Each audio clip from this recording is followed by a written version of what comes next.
What's the most disgusting thing your in-laws did to prove you weren't good enough for their family? When I was 24, I thought Jake's family was just old-fashioned. His mother Carol made comments about my unconventional job as a vet technician. His father Bob joked I was too independent for their son. They smiled when they said it, so I figured it was harmless. I should have noticed Carol's smile never reached her eyes. The first red flag came at our engagement dinner. Carol insisted on hosting at their country club. Membership cost more than my annual salary. Halfway through dinner, Carol stood with her champagne flute. "We're so thrilled Jake found someone," she announced to the dining room. "Even if she's not quite what we pictured." Everyone laughed politely. Jake squeezed my hand and whispered an apology. Things escalated after we moved in together. Carol would drop by unannounced when I was messiest. Post-workout, covered in dog hair or cleaning. She'd scan our apartment with disgust. "Oh, honey," she'd tell Jake, "are you sure this is how you want to live?" When we got engaged, Carol insisted on planning everything. "A wedding reflects the family," she'd say. My ideas were consistently rejected. Too cheap, too tacky, too unconventional. The breaking point came 2 weeks before the wedding. I was at the clinic when Jake called, his voice strange. "My mom wants to meet you for lunch," he said. "Says she has a surprise."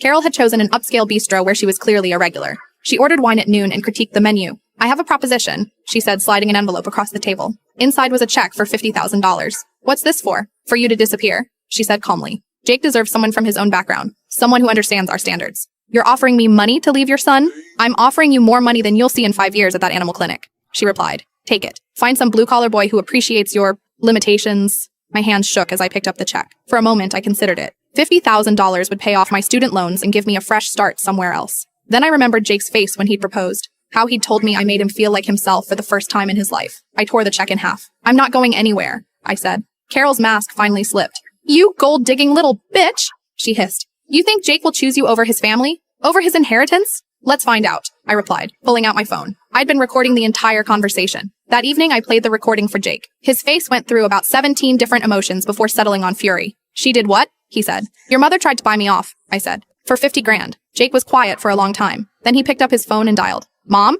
Cancel the wedding," he said when she answered. "We're eloping." "What?" "Jake, you can't." "Watch me," he said, and hung up. We flew to Vegas that weekend. Got married by an Elvis impersonator at a chapel that cost $200 and was perfect.